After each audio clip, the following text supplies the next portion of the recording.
Good morning. কেমন আছো তোমরা সবাই? তো আজকে যাচ্ছি এক জায়গায়, একটু কাজ আছে। কোথায় যাচ্ছি চলো দেখাই। তো এখন এখান থেকে ট্রেকারে যাব ভাবছি। জানি না এখন ট্রেকার আছে কি না, কারণ আমি আসার আগে একটা ট্রেকার বেরিয়ে গেল। তো দেখি। তো তারপর চলে এসছি এখানে। এখন যাচ্ছি ম্যামের বাড়ি, কারণ আমি তো একটা মেকআপের কোর্স করেছি, আগে বলেছিলাম, এবং আমার অনেক ভিডিওতেও সেগুলো শেয়ার করেছি। তো এখন যাচ্ছি ম্যামের বাড়ি, কারণ এক্সাম হয়ে গেছে কিছুদিন আগে, আর সার্টিফিকেটটা এখনও নেওয়া হয়নি।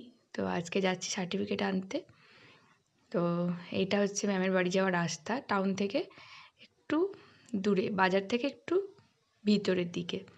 তো রাস্তাটা খুবই পরিষ্কার পরিচ্ছন্ন এবং চারপাশটা, এইটা হচ্ছে সামনেটা হচ্ছে ম্যামের বাড়ি। সামনে যে শেডটা দেখা যাচ্ছে ওটা ম্যামের বাড়ি। তো তারপর ওখানে গিয়ে আর ভিডিও করতে পারিনি। পরে আমি দেখাচ্ছি সার্টিফিকেটটা কখন নিয়েছি এবং কী সার্টিফিকেট সেটা দেখাচ্ছি। তারপর ওখান থেকে গিয়েছিলাম বিরিয়ানির দোকানে এবং একটু জামা কাপড় কেনার ছিল, সেখানেও গেছিলাম। এই যে বিরিয়ানি নিয়ে নিয়েছি। তারপর এসেছি গোপালের জন্য অন্য একটা দোকানে, গোপালের জন্য জামা নিতে। তো এখানে প্রায় 1 ঘন্টা ধরে আর প্রচুর জামা দেখেছি, কিন্তু একটা জামাও আমার পছন্দ হচ্ছিল না। এই একটা জামা, এটা আমি দেখছিলাম, এটা নিয়েছি।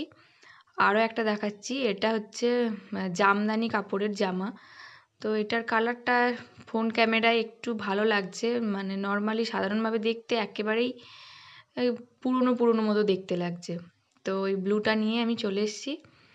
এরপর যাচ্ছি বাড়ি।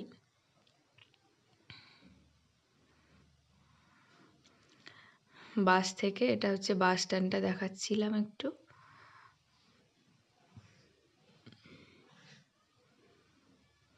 এত রোদ, বাইরের দিকে তাকানোই যাচ্ছিল না।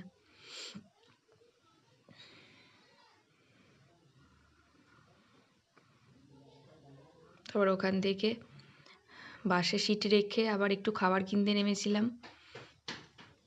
তারপর এসে খাচ্ছিলাম, কারণ পুরো লাঞ্চ টাইম হয়ে গিয়েছিল আর ফিরতে একটু দেরি হয়ে গিয়েছিল। এতটা দেরি হবে বুঝতে পারিনি, কিন্তু অনেকটাই দেরি হয়ে গিয়েছিল। তো বসে আছি এখন, বাস ছাড়েনি।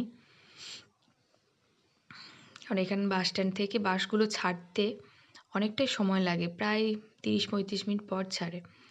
তো এখন দেখাবো যে আমি কি সার্টিফিকেট নিয়ে এসেছি। তো চলো দেখাই।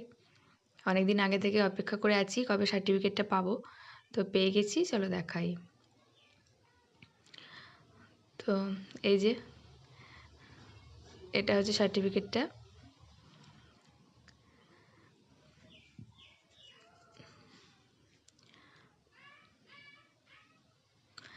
আর এটা হচ্ছে, এটাও দিয়েছে ওর সঙ্গে।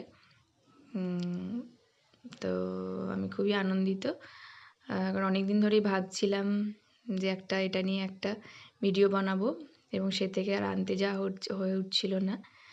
তো আমি খুবই আনন্দিত, কারণ এরপর থেকে আমি এটাকে নিয়ে নতুন করে আবার কাজ স্টার্ট করতে পারবো।